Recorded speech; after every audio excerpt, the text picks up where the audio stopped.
भगवान श्री कृष्ण को नमस्कार करते हुए आप सभी का अनंत एकेडमी ऑफ मैथमेटिक्स में स्वागत है। देखिए, आज हम करेंगे exercise 3.2 word problem question number 3, क्योंकि क्वेश्चन नंबर 2 तक मैं सब कुछ अपलोड कर चुका हूं। अब इसमें क्या है, सब्स्टिट्यूशन मेथड से ही करेंगे सभी क्वेश्चन, क्योंकि इसमें सब्स्टिट्यूशन मेथड का ही यूज है। ठीक है। अब हमारे पास जो थर्ड का फर्स्ट पार्ट आता है उसमें क्या कहता है कि the difference between two numbers is 26। तो सबसे पहले तो हम टू नंबर लेंगे, एक लेंगे x और दूसरा लेंगे y, और दोनों का जो डिफरेंस है वो 26 लेंगे। तो एक इक्वेशन वहां से बनेगी। And one number is 3 times the other, और जो एक नंबर है वो 3 टाइम्स है अदर नंबर का। Find them. तो इसके लिए हम क्या करेंगे, पहले स्टेटमेंट लिखेंगे फर्स्ट पार्ट के अंदर। लेट द टू नंबर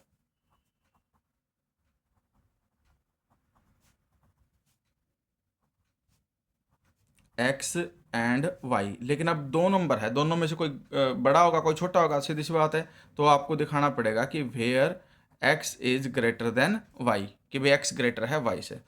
फिर according to question difference is 26, तो ग्रेटर में से स्मॉलर को सब्ट्रैक्ट करोगे, पॉजिटिव डिफरेंस आएगा, इक्वेशन 1। फिर कहता है कि 1 इज 3 टाइम्स द अदर, तो सीधी सी बात है, जो स्मॉल होगा उसी को आप 3 से मल्टीप्लाई करोगे तभी वो बड़े के इक्वल आएगा। तो इसलिए जो x है वो 3 टाइम्स ऑफ स्मॉलर यानी कि y के इक्वल है। यहाँ से ये दूसरी इक्वेशन आ गई। अब सब्स्टिट्यूशन मेथड में क्या करते हैं, डायरेक्टली x की वैल्यू निकाल करके फर्स्ट इक्वेशन पुटअप कर देते हैं। यहाँ से ऑलरेडी x की वैल्यू निकली हुई है 3y, तो यूज 2 in 1, यानी कि इक्वेशन 2 का यूज करना है 1 में। 1 में कैसे करोगे, यहाँ x है, इस x की जगह पे वैल्यू 3y रख दो, क्योंकि x 3y के इक्वल है। तो 3y, उसके बाद माइनस y है, फिर इक्वल टू 26 है। अब हमने क्या देखा कि 3y माइनस में y मिल करके हो जाते हैं 2y इक्वल टू 26। अब y की वैल्यू निकाल दो 26, 2 से डिवाइड कर दो, क्योंकि यहाँ मल्टीप्लाई में उधर जाएगा इक्वल टू का, तो डिवाइड में हो जाएगा, और ये 2 1 जा 2 2 3 जा, यानी कि y की वैल्यू क्या आ गई 13। अगर y आपके पास 13 आ गया तो सीधी सी बात है, फ्रॉम इक्वेशन 2 आप यहाँ लिख देना साइड में और जा करके, from equation 2 x is equal to 3y which is equal to 3 into 13 यानी कि 39। अब हमारे पास x तो आ गया 39 और जो y है वो आ गया 13। ये हमारे पास फाइनल आंसर होगा। ठीक है। इसके बाद हम इसके सेकंड पे चलते हैं। अब सेकंड क्वेश्चन क्या कहता है वो देखिए, the larger of to supplementary angle. Supplementary angle वो होते हैं जिनका सम 180 डिग्री हो। तो सीधी सी बात है, एक मानेंगे एक्स एंगल और एक वाई एंगल, और दोनों का जो सम है वो 180 डिग्री लेंगे। तो एक इक्वेशन तो यहाँ से बनेगी।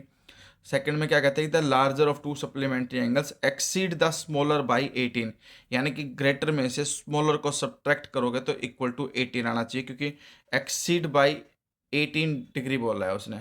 ठीक है, तो जो डिफरेंस है वो 18 का है। तो इसमें भी आप क्या करोगे, सेकंड पार्ट में ये स्टेटमेंट लिखोगे, let the two supplementary angles be x and y, और यहाँ पर भी बता देना कि कौन सा ग्रेटर है, कौन सा स्मॉलर, तो x is greater than y. फिर अकॉर्डिंग टू क्वेश्चन, सप्लीमेंट्री है तो इसलिए x plus y is equal to 180 degree, equation 1। ठीक है, जो ग्रेटर है वो एक्सीड करता है स्मॉलर को बाई 18 से, तो ये इक्वेशन 2 आ गई। अब हम क्या करते हैं, फ्रॉम इक्वेशन 2 सेकंड इक्वेशन को सिलेक्ट करेंगे, वहां से x की वैल्यू निकाल देंगे। इक्वल टू में क्या है 18, माइनस वाई लेफ्ट में था, राइट साइड में जब जाएगा तो प्लस वाई हो जाएगा, और इस इक्वेशन का नाम हम 3 दे देंगे। ठीक है। अब इक्वेशन 3 से जो x की वैल्यू आई वो इक्वेशन 1 में रख देना आप। ठीक है, तो फिर आप लिखना put x is equal to 18 plus y in equation 1, और वो क्या हो जाएगी आपके पास, x plus y is equal to 180 and x is equal to 18 plus Y.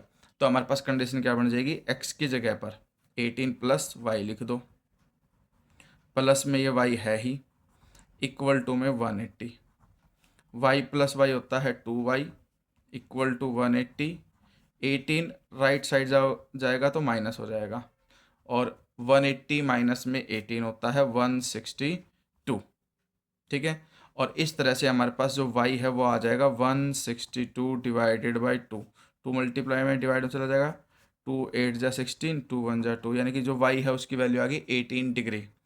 अब हम इक्वेशन 3 का यूज करके x निकाल सकते हैं। From equation 3 x is equal to 18 plus y, 18 plus y is 81, क्योंकि 81 आ चुका है वो रख दोगे, तो विच इज इक्वल टू में 8 प्लस 1 9, 8 प्लस 1 9, 99।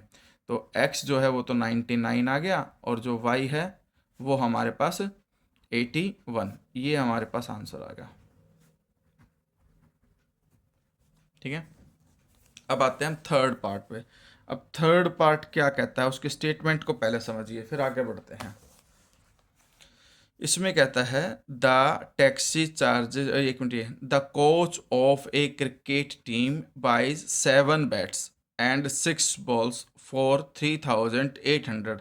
तो इसमें हम सबसे पहले क्या करेंगे, कॉस्ट मानेंगे ईच बैट की, ठीक है, कि cost of 1 bat be x and cost of 1 ball be y। फिर उसके बाद हम कंडीशन पे चलेंगे। तो पहली इक्वेशन तो यही बन जाएगी, भाई कितने बैट हैं, 7 बैट हैं, अगर मैंने कॉस्ट x माननी है तो 7 into x, total cost 7x हो जाएगी बैट्स की। इसी तरह से 6 बॉल्स हैं, बॉल की कॉस्ट y माननी तो 6y हो जाएगी, तो 7x plus 6y equal to 3800। तो हमारे पास ये इक्वेशन बन जाएगी। देखिए स्टेटमेंट आप ये लिखना है इसके अंदर कि let the cost of 1 bat is equal to rupees x and the cost of 1 ball y rupees।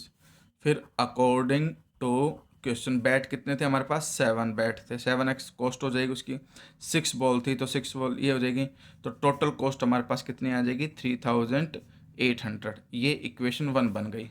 अब हम आते हैं इक्वेशन 2 पे। इक्वेशन 2 पे क्या कहते हैं कि letter C buys 3 bats and 5 balls for 1750, यानी कि आपके पास बैट कितने हैं 3 और बॉल्स हैं 5। तो यहाँ से जो इक्वेशन बनेगी वो ये बनेगी आपके पास, इसके अंदर 3 बैट्स हैं और 5 बॉल्स हैं is equal to 1750 which is equation 2। अब हम कोई भी एक इक्वेशन सेलेक्ट करेंगे, मान लो मैंने फ्रॉम इक्वेशन 1, सब्स्टिट्यूशन मेथड के लिए हमने इक्वेशन 1 को सिलेक्ट किया, 7x यहीं रहेगा, 6y माइनस हो जाएगा, 3800 minus 6y, now x is equal to 3800 minus 6y divided by 7। ये कंडीशन आ गई। अब हम क्या करेंगे, x की जो ये वैल्यू आई, इस वैल्यू को आप इक्वेशन नंबर 2 में पुट कर दो, तो put x is equal to 3800 minus 6y by 7 in equation 2। देखिए 3 है, ब्रैकेट में x आ जाएगा, और x की वैल्यू क्या है आपके पास 3800 minus 6y divided by 7, plus में 5y है, इक्वल टू में 1750 है। अब 3 8 जा, 3 को ब्रैकेट ओपन करोगे तो मल्टीप्लाई कर देंगे हम यहाँ पे, 3 8 जा 24, 3 3 जा 9 प्लस 2 11 00 माइनस 3 6 जा 18। भाई ध्यान रखना 7 सिर्फ इस ब्रैकेट के अपॉन में है, तो ये 5 से भी मल्टीप्लाई होगा, एलसीएम जब लेंगे 7 आएगा, तो 7 5 जा 35y, अपॉन में क्या है इसके 7 और इक्वल में क्या है 1750 ये है। अब हम क्या करेंगे, ये जो वैल्यू है 11400, 35 माइनस 18 इज इक्वल टू 17, तो प्लस का 17y आ जाएगा, ठीक है, और इक्वल टू में आ जाएगा 7, इधर जा करके इक्वल टू को उधर जाएगा तो मल्टीप्लाई हो जाएगा, तो 1750 को 7 से मल्टीप्लाई करो 700, 7 5 जा 35, 7 7 जा 49 प्लस 3 52, 7 1 जा 7 प्लस 5 12, ये कंडीशन आ गई। अब 17y is equal to 12250 minus 11400, ये तो आ गया 17y is equal to 0 5 12 minus में 8 8 5, ठीक है, बाकी ये आ गया। अब y क्या आ जाएगा आपके पास, 850 डिवाइडेड बाई 17, 17 5 85, यानी कि y तो आ गया 50। Cost of one ball is 50। अब हम x की वैल्यू निकाल देंगे। 3800 माइनस 6 इंटू वाई है 50, तो y की वैल्यू 50 रख दोगे यहाँ पर, और डिवाइडेड बाई 7। अब आपको पता है ये है 3800 माइनस 6 5 जा 30 अपॉन 7, डिफरेंस आ जाएगा 3500 डिवाइडेड बाई 7, 7 से कट कर दो, 500 कॉस्ट आ जाएगी। तो x जो है बैट की कॉस्ट है 500, और जो y है बॉल की कॉस्ट वो 50। ये आंसर आ जाएगा हमारे पास। ठीक है, इसके बाद हम आते हैं हम फोर्थ क्वेश्चन पे। फोर्थ जो पार्ट है वो क्या कहता है उसको समझिए पहले ध्यान से। टैक्सी वाला मोस्ट इंपॉर्टेंट क्वेश्चन है, काफ़ी बार आ चुका है। The taxi charge in A city consist of a fixed charge, एक तो हम मान लेंगे फिक्स्ड चार्ज, इसको हम x मान लेंगे, together with the charge for distance covered. Distance covered का मतलब है पर किलोमीटर के हिसाब से वो चार्ज लेगा। ठीक है, तो for a distance of 10 kilometre, 10 kilometre के लिए द चार्ज पेड 105। तो पहले 10 किलोमीटर की इक्वेशन बनाते हैं, फिर 15 किलोमीटर की बना लेंगे। 15 किलोमीटर के लिए वो 155 पे करता है, सोल्व करके एक्स वाई की वैल्यू निकालेंगे। उसके बाद हम 25 किलोमीटर के लिए भी निकालेंगे चार्ज। तो ये तो स्टेटमेंट थी जिसमें पहले वो 10 किलोमीटर के लिए चलता है, फिर 15 किलोमीटर के लिए, और फिर लास्ट में 25 के लिए फाइंड आउट करनी है कॉस्ट। ठीक है, तो स्टेटमेंट में आप ये लिखोगे कि लेट द फिक्स्ड चार्ज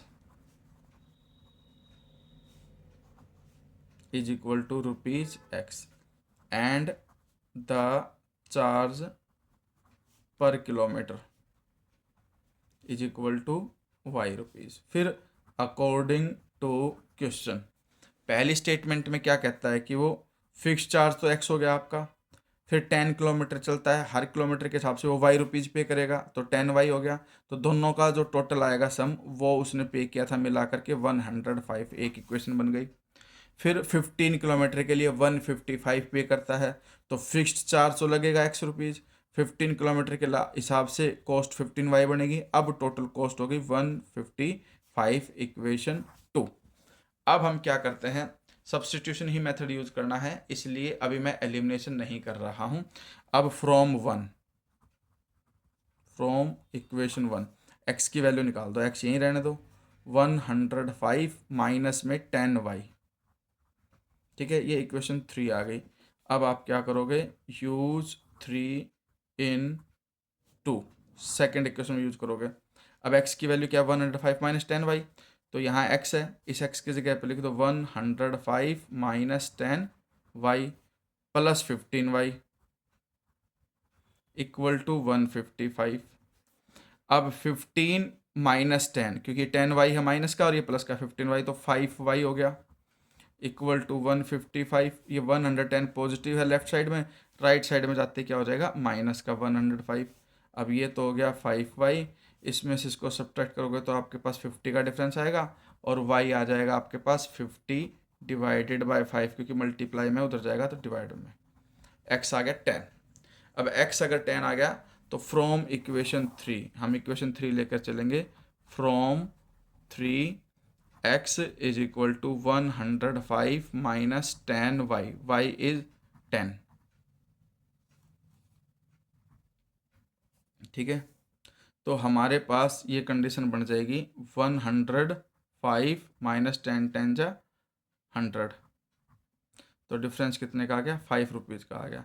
तो जो x है वो 5, फिक्स चार्ज 5 है, और पर किलोमीटर के हिसाब से 10 है। हमें निकालना है 25 किलोमीटर के लिए, तो x प्लस 25y, ये इक्वेशन बनेगी।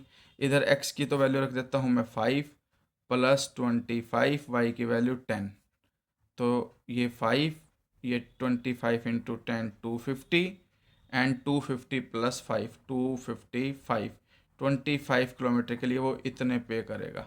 ठीक है, तो ये पार्ट भी हो गया। अब आते हैं हम क्वेश्चन जो इसका 5th पार्ट है उस पर, फ्रैक्शन से रिलेटेड है, ध्यान से समझना। फ्रैक्शन वाले क्वेश्चन में हम कैसे करते हैं, ए फ्रैक्शन बिकम्स 9/11, कि भाई जो फ्रैक्शन है वो 9/11 हो जाता है, लेकिन कब होगा, if 2 is added to both the numerator and the denominator, numerator में भी 2 ऐड करोगे और डिनोमिनेटर में भी 2 ऐड करोगे तो इक्वल में 9/11 करना पड़ेगा। एक इक्वेशन तो यहाँ से बनेगी। If 3 is added to both the numerator and the denominator, अगर आप 3 को ऐड करते हो न्यूमरेटर डिनोमिनेटर दोनों में तो ये बन जाएगा 5/6। फाइंड द फ्रैक्शन, हमें फ्रैक्शन फाइंड आउट करना है। तो फ्रैक्शन वाले क्वेश्चन में हमेशा ये मानोगे कि let the numerator is equal to x and the denominator, ठीक है। देयरफॉर फ्रैक्शन क्या हो जाएगा, x upon y, numerator upon denominator. फिर according to question fraction becomes 9/11 if 2 is added to both x and y। तो जो x है उसमें भी 2 ऐड करोगे, न्यूमरेटर में भी और डिनोमिनेटर में भी 2 ऐड करोगे, फ्रैक्शन बन जाएगा 9/11। अब इसको पहले सिंप्लीफाई करके इक्वेशन बना देते हैं। 11 तो इधर चला जाएगा, x प्लस 2 के साथ मल्टीप्लाई, और इक्वल टू में जो 9 है ये वाली वैल्यू क्रॉस मल्टीप्लाई करने पे उधर जाएगी, 9 के साथ मल्टीप्लाई हो जाएगी। अब 11 into x 11x plus 11 into 2 22, 9y plus 18। अब 11x 9 लेफ्ट में आएगा और 18 22 राइट में जाएगा, माइनस हो जाएगा। तो इक्वेशन क्या बन गई, 11x minus 9y is equal to -4। ये इक्वेशन 1, ठीक है। अब हम सेकंड केस पे चलेंगे कि भाई fraction becomes 5/6 if we add 3 to both numerator and denominator, यानी कि न्यूमरेटर में भी 3 ऐड करना है और डिनोमिनेटर में भी 3 ऐड करना है, और बन जाएगा वो क्या, 5/6, ठीक है। फिर वही क्रॉस मल्टीप्लाई करेंगे, 6 इधर मल्टीप्लाई होगा, 6 into x plus 3 equal to 5 के साथ ये y प्लस 3, और ये आ जाएगा आपके पास 6x प्लस 6 3 जा 18, 5y प्लस 5 3 जा 15, 6x लेफ्ट में आएगा, 5y is equal to 15 minus 18, यानी कि 6x minus 5y is equal to -3। Equation 2 आ गई। अब हम फ्रॉम इक्वेशन 1 से x की वैल्यू निकाल देते हैं। कैसे निकलेगी, 11x is equal to minus का 9y है, राइट साइड में जाएगा तो प्लस का 9y हो जाएगा, -4 ऑलरेडी है ही। फिर x की वैल्यू आ जाएगी 9y माइनस 4, 11 इसके अपॉन में आ जाएगा, 9y माइनस 4 अपॉन 11। ये इक्वेशन नंबर 3 हो गई। अब इक्वेशन 3 का यूज़ करो इक्वेशन 2 में, जैसे 6 है उसके बाद x है, और x की वैल्यू क्या है हमारे पास, 9y minus 4 upon 11 minus 5y equal to में -3 है। अब ये 6 9 जा 54 y माइनस में 6 4 जा 24। अब ये जो 11 है ना सिर्फ इस ब्रैकेट के अपॉन में, तो इसलिए पहले ये 5 से मल्टीप्लाई होगा, तो 11 5 जा 55 y, फिर जो होल के अपॉन 11 आएगा वो इक्वल टू के उधर जा करके -3 से मल्टीप्लाई होकर के उसको क्या कर देगा, -33। इस तरह से हमारे पास जो इक्वेशन है ये बन जाएगी अब 54y माइनस में 55, 54 माइनस 55 सिर्फ माइनस का y बचेगा, इज इक्वल टू -24 है, ये उधर जा कर के ऐड हो जाएगा -33 में, ठीक है। तो -y इज इक्वल टू में डिफरेंस -9 आ गया, तो y जो है उसकी वैल्यू क्या आ गई, 9 आ गई। अब ये आने के बाद जब y की वैल्यू 9 आ गई आपके पास, तो आप आगे बढ़ोगे और इक्वेशन 3 से x की वैल्यू निकालोगे, x is equal to 9, y की वैल्यू 9 माइनस 4 डिवाइडेड बाई 11, 9 9 जा 81 -4 अपॉन 11, 81 -4 होता है 77 अपॉन 11 कट करके 7, यानी कि x तो आ गया 7, y हमारे पास 9, तो फ्रैक्शन जो x अपॉन y है वो बन जाएगा 7/9, और ये हमारे पास फाइनल आंसर होगा, ठीक है। तो इस तरह से फ्रैक्शन वाले क्वेश्चन किए जाते हैं। इसके बाद हमारे पास इसका लास्ट क्वेश्चन बच गया इस एक्सरसाइज का, और वो क्या है उसे देखिए। हमारे पास जो लास्ट क्वेश्चन है एज से रिलेटेड है। क्या कहता है ये, 5 year hence the age of Jacob will be 3 times that of his son. अब यहाँ पे दो चीज़ें हैं, एक तो ये जैकब है और एक उसका सन है। जैकब बड़ा है, सन छोटा होगा ऑटोमेटिकली एज में। फिर 5 ईयर के बाद जो जैकब है वो 3 times हो जाएगा अपने सन का। तो पहले तो हम प्रेजेंट एज मान लेते हैं। Let the present age, let the present age of Jacob x years and the present age of his son y years मान ली। अब चलेगा अकॉर्डिंग टू क्वेश्चन। अब देखो इसने क्या कहा, 5 year हैंस, यानी कि 5 साल के बाद। तो जो जैकब है उसमें भी 5 year बढ़ जाएगा और जो उसका सन है उसमें भी 5 year इंक्रीज हो जाएगा। तो पहले तो x+5 और y+5 में, मतलब x और y में 5 ऐड कर दो। फिर देखो ये जैकब है, जैकब विल बी का मतलब इक्वल टू 3 times का मतलब 3 times किसका, उसके सन की एज का। तो इस तरह से इक्वेशन बनेगी आपके पास, जैकब एज ना will be 3 times of his son. अब ये x+5 equal to 3 × y 3y plus 3 5 = 15। अब x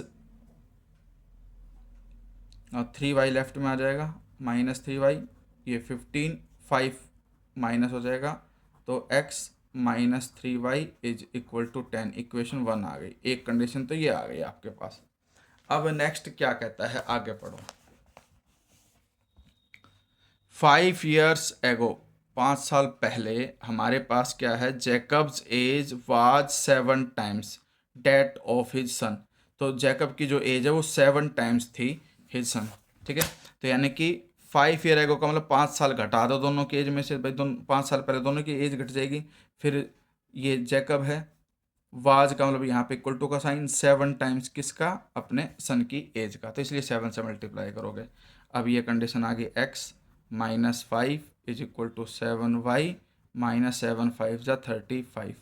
अब x 7y लेफ्ट में आके -7y = -35 है, -5 राइट साइड में जाके +5 हो जाएगा। x -7y = -30 is equation 2। Equation 2 आ गई। अब हम क्या करते हैं, फ्रॉम इक्वेशन 1 से x की वैल्यू निकाल देते हैं। x = 10 तो है ही, -3y राइट साइड में जाके प्लस का 3y, इसको इक्वेशन 3 मान लेते हैं।